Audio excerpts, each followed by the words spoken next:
ವೀಕ್ಷಕರೇ, ಸನ್ ಉದಯ ವಾಹಿನಿಯಲ್ಲಿ ಹೊಸದಾಗಿ ಭಾಗ್ಯವಂತರು ಎನ್ನುವಂತಹ ಧಾರಾವಾಹಿ ಪ್ರಸಾರ ಆಗುತ್ತೆ.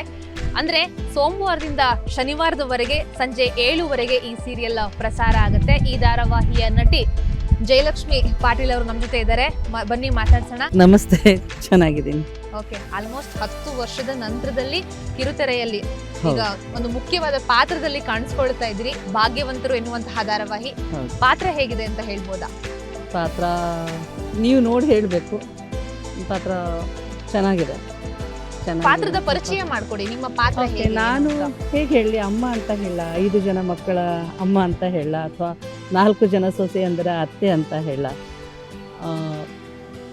ಒಬ್ಬ ಅತ್ತೆ ಅಂದರೆ ನಿಮ್ಗೆ ಅರ್ಥ ಆಗುತ್ತೆ ಅಂದ್ಕೊಳ್ತೀನಿ, ಅಂಥ ಅತ್ತೆ ನಾನು. ಓಕೆ, ಧಾರಾವಾಹಿಯಲ್ಲಿ ಸಹಜವಾಗಿ ಅತ್ತೆ ಸೊಸೆ ಅಂತ ಬಂದಾಗ ಅಂದ್ರೆ ಬಹುತೇಕ ಧಾರಾವಾಹಿಗಳಲ್ಲಿ ಜಗಳವನ್ನ ತುಂಬಾ ಹೈಲೈಟ್ ಮಾಡ್ತಾರೆ. ಎಲ್ಲೋ 1-2 ಅತ್ತೆ ಮಾತ್ರ ತುಂಬಾ ಅಮ್ಮನಂತಹ ತರ ಇರುವಂತ ಗುಣ ಇರುತ್ತೆ. ಸೊ ನಿಮ್ಮ ಶೇಡ್ ಯಾವ ತರ ಇದೆ ಅಂತ ಹೇಳ್ಬೋದಾ ಅಂತ? ಈಗಲೇ ಹೇಳ್ಬಿಟ್ರೆ ಕುತೂಹಲ ಏನು ಉಳಿಯುತ್ತೆ ಅಂತ ನನ್ನ ಪ್ರಶ್ನೆ. ಓಕೆ ಅಲ್ವಾ? ಸೊ ನಾನು ಅತ್ತೆನೂ ಹೌದು, ಅಮ್ಮನೂ ಹೌದು, ಹಂಗೆ ಹೇಳ್ಬಲ್ಲೆ ನಾನು. ಅತ್ತೇನೆ ಅಲ್ವಾ? 10 ವರ್ಷದ ನಂತರದಲ್ಲಿ ಧಾರಾವಾಹಿಗೆ ಬರ್ತಾ ಇದ್ದೀರಾ, ಕಾರಣ ಏನು? ಇಷ್ಟು ಗ್ಯಾಪ್ ಯಾಕೆ ತಗೊಂಡ್ರಿ? ಬರ್ತಿರೋದಕ್ಕೆ ಕಾರಣ ಕೇಳ್ತಿದ್ದೀರಾ ಅಥವಾ ಬಂದಿದ್ದ ಅಂದ್ರೆ ಇಷ್ಟು ದಿನ ಗ್ಯಾಪ್ ತಗೊಂಡಿದ್ದಕ್ಕೆ ಕಾರಣ ಕೇಳ್ತಾ ಇದ್ರು? ಎರಡು ಮೇಡಮ್. ಬಂದಿದ್ದು ಸೀರಿಯಲ್ ಒಪ್ಕೊಂಡಿದ್ದು ಯಾಕೆ ಏನಂತ? ಬಣ್ಣದವ್ರು ನಾವು ಬಣ್ಣ ಹಚ್ಚದೇ ಇದ್ರೆ ಮನಸ್ಸು ತಡೆಯಲ್ಲ. ಅದೊಂದು ಆದತ್ ಅಂತ ಹೇಳ್ತೀವಿ, ಅಭ್ಯಾಸ, ಇಷ್ಟ ನಟನೆ. ಅದಕ್ಕೋಸ್ಕರ 10 ವರ್ಷದ ನಂತರ ಬಂದದ್ದು. 10 ವರ್ಷಗಳ ಕಾಲ ಯಾಕೆ ಬರಲಿಲ್ಲ ಹೇಳಿದ್ರೆ, ಮನೆಗೂ ಟೈಮ್ ಕೊಡಬೇಕಲ್ಲ. ಸೊ ಮನೆಯಲ್ಲಿ ಮಕ್ಕಳ ಮದುವೆ ಮತ್ತೊಂದು ಅಂತ ಎಲ್ಲ ಹೇಳಿ 10 ವರ್ಷ ಮನೆಗೋಸ್ಕರ ಪೂರ್ತಿ ಡೆಡಿಕೇಟೆಡ್ ಆಗಿದ್ದೆ. ಈಗ ತಕ್ಕ ಮಟ್ಟಿಗೆ ನಾನು ಫ್ರೀ, ನಾನೀಗ ಮಾಡ್ಬೋದು ಅಂತ ಹೇಳಿ.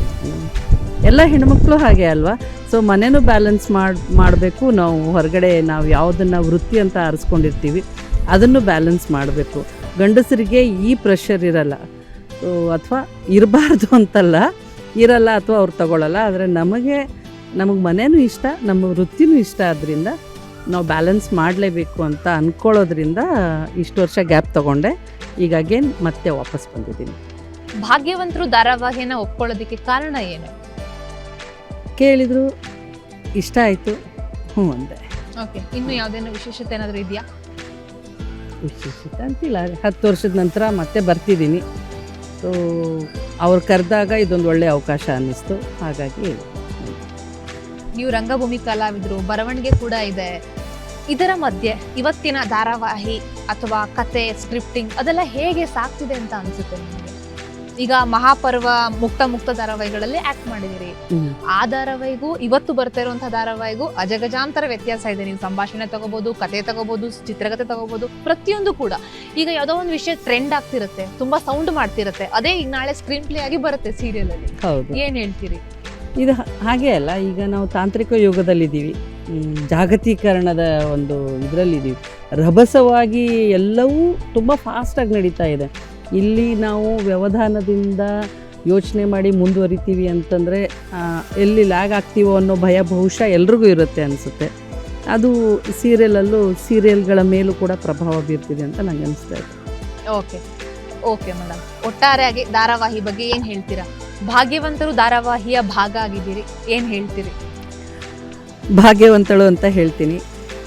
ಇದೊಂದು ಕೌಟುಂಬಿಕ ಧಾರಾವಾಹಿ, ಮನೆಯಲ್ಲೂ ನಡೆಯುವಂಥ ಕತೆ. ಶ್ರೀಮಂತ, ಬಡವ, ಬಲ್ಲಿದ, ಒಳ್ಳೆಯವರು, ಕೆಟ್ಟವರು, ಎರಡರ ಮಧ್ಯದವರು, ಎಲ್ಲರೂ ಇರುವಂಥ ಎಲ್ಲ ರೀತಿಯ ಪಾತ್ರಗಳಿರುವಂಥ ಒಂದು ಧಾರಾವಾಹಿ. Thank you madam, thank you so much. ನಿಮ್ಮನ್ನು ಕೂಡ ನಾವು ಧಾರಾವಾಹಿಯಲ್ಲಿ ನೋಡೋದಕ್ಕೆ ಕಾತುರದಿಂದ ಕಾಯ್ತಾ ಇದ್ದೀವಿ. ಒಳ್ಳೆಯದಾಗಲಿ. ಖಂಡಿತ, ಧನ್ಯವಾದಗಳು. ವೀಕ್ಷಕರಲ್ಲಿ ನನ್ನದು ವಿನಂತಿ, ನಮ್ಮ ಭಾಗ್ಯವಂತರು ಧಾರಾವಾಹಿನ ನೋಡಿ. ಸನ್ ಉದಯದಲ್ಲಿ ಬರ್ತಾ ಇದೆ ಪ್ರತಿದಿನ, ಅಂದರೆ ಸೋಮವಾರದಿಂದ ಶನಿವಾರದವರೆಗೆ ಸಂಜೆ 7ವರೆಗೆ ನಾವೆಲ್ಲ ನಿಮ್ಮ ಮನೆಯ ಪರದೆಯ ಮೇಲೆ ಕಾಣಿಸ್ಕೊಳ್ತೀವಿ. ದಯವಿಟ್ಟು ನೋಡಿ, ಹರಸಿ. ಧನ್ಯವಾದ. ನಮಸ್ಕಾರ, ನಾನು ನಿಮ್ಮ ಕೃತಿ ಬೆಟ್ಟದ. ಮೊದಲಿಗೆ ಏಷ್ಯಾನೆಟ್ ಸುವರ್ಣಗೆ ನನ್ನ ಕೋಟಿ ಧನ್ಯವಾದಗಳು.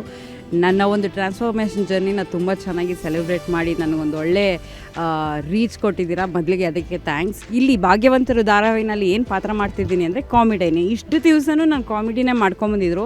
ಇದೊಂದು ಹೊಸ ಥರ, for the first time negative comedy ಅಲ್ಲ, ಪಾಸಿಟಿವ್ ಕಾಮಿಡಿ. ಅಲ್ಲಿರೋ ಎಲ್ಲ ಸೊಸೆಯರಿಗೂ ನಾನೇ ಬ್ಯಾಕ್ ಬೋನ್. ಅಂದರೆ ನಾನು ಕೆಲಸದೋಳು ಮನೆಯಲ್ಲಿ, ಆದರೆ ಕೆಲಸದೋಳು ಥರ ಇರೋದಿಲ್ಲ. ಅದನ್ನು ನೋಡೋಕ್ಕೆ ಮಜಾ. ಒಂದು ಪಾತ್ರನ ಪಾಸಿಟಿವ್ ಆಗಿ ಕಾಮಿಡಿ ಇಟ್ಕೊಂಡು ಮಾಡೋದಿದೆಯಲ್ಲ, ಅದು ನನಗೆ ಫಸ್ಟ್ ಟೈಮ್ ಇಷ್ಟ ಆಗಿದ್ದದು. ಯೂಶ್ವಲಿ ನಾವು ಮಾಡೋದೆಲ್ಲ ಸ್ವಲ್ಪ ವಿಲನಿಶ್ ಅನಿಸ್ತಿತ್ತು, ಬಟ್ ಈ ಸಲ ನಂಗೆ ತುಂಬ ಇಷ್ಟ ಆಗಿದೆ. ಅದು ಕೆಲವು ಒಂದು ಕ್ಷಣದಲ್ಲಿ ಹಿಂಗೆ ಬಂದು ಹೋದರೂ ಪಾತ್ರ ತುಂಬ ಚೆನ್ನಾಗಿ ರಿಜಿಸ್ಟರ್ ಆಗುತ್ತೆ. ಪಾತ್ರದ ಹೆಸರು ರಂಭಾ ಅಂತ. ಪ್ರತಿಯೊಂದು ಕ್ಯಾರೆಕ್ಟರ್ ಜೊತೆಗೂ ನನ್ನದೇ ಆದಂಥ ಒಂದು ಬಾಂಧವ್ಯ ಇದೆ, ಒಂದು ಮಜಾ ಇದೆ. So every scene becomes very curious ಮತ್ತು ತುಂಬ ಫನ್ನಾಗೂ ಇದೆ. ಸೊ ಈ ಧಾರಾವಾಹಿನ ದಯವಿಟ್ಟು ನೋಡಿ ಪ್ರೋತ್ಸಾಹಿಸಿ. ಇಷ್ಟು ದಿವಸ ನನ್ನ ಎಲ್ಲ ಪಾತ್ರನೂ ಎಷ್ಟು ಇಷ್ಟಪಟ್ಟು ಸಣ್ಣ ಪಾತ್ರನ ದೊಡ್ಡ ಮಾಡೋವಷ್ಟು ನೀವು ನನಗೆ ಏನು ಪ್ರಶಂಸೆ ಕೊಟ್ಟಿದ್ದೀರಲ್ಲ, ಈಗಲೂ ಅಷ್ಟೇ ಕೊಡ್ತೀರಾ ಅಂತ ಅಂದ್ಕೊಂಡಿದ್ದೀನಿ. ದಯಮಾಡಿ ನಮ್ಮ ಧಾರಾವಾಹಿನ ನೋಡಿ ಪ್ರತಿಯೊಂದು ಪಾತ್ರನೂ ಪ್ರೀತಿಸಿ. Thank you. ಹಾಯ್, ಎಲ್ರಿಗೂ ನಮಸ್ಕಾರ. ನಾನು ನಿಮ್ಮ ಪ್ರೀತಿ ಆರಾಧ್ಯ. ಇವತ್ತು ಭಾಗ್ಯವಂತರು ಧಾರಾವಾಹಿನಲ್ಲಿ ನಾನು ಜನನಿ ಚೈಲ್ಡ್ಹುಡ್ ಪಾತ್ರ ಮಾಡ್ತಿದ್ದೀನಿ. ಅವಳು ಯಾವಾಗಲೂ ತುಂಬ ಓದ್ತಿರ್ತಾಳೆ. ಅಪ್ಪ ಅಂದರೆ ತುಂಬ ಪ್ರೀತಿ. ನಂದು ಚಿಕ್ಕ ಪಾತ್ರ ಆಗಿದ್ದರೂ I had a lot of fun on set. And entire ಟೀಮ್ಗೆ ಆಲ್ ದಿ ಬೆಸ್ಟ್ ಹಾಗೂ ಕಂಗ್ರ್ಯಾಚುಲೇಷನ್ಸ್ ಅನ್ನು ಹೇಳ್ತೀನಿ. Thank you. ಎಲ್ಲರಿಗೂ ನಮಸ್ಕಾರ. ನನ್ನ ಹೆಸರು ಸೌಮ್ಯ. ಭಾಗ್ಯವಂತರು ಸೀರಿಯಲಲ್ಲಿ ಮಾಧುರಿ ಕ್ಯಾರೆಕ್ಟರ್ನ ಮಾಡ್ತಾ ಇದ್ದೀನಿ. 4 ಜನ ಅಣ್ಣಂದ್ರಿಗೆ ಒಬ್ಬಳೇ ತಂಗಿ ಆಗಿರ್ತೀವಿ. ಹಾಗೆ ತುಂಬಾ ನೆಗೆಟಿವ್ ಶೇಡಲ್ಲಿ ಬಂದಿರೋ ಪಾತ್ರ ಇದು. ಹಾಗೆ ನನ್ನ ಫಸ್ಟ್ ಸೀರಿಯಲಲ್ಲಿ ನೆಗೆಟಿವ್ ಶೇಡ್ ಮಾಡ್ತಿರೋದು first time. So I am so happy that I got this character ಅಂತ. So thank you for the Bhagyavantaru team. Thank you so much.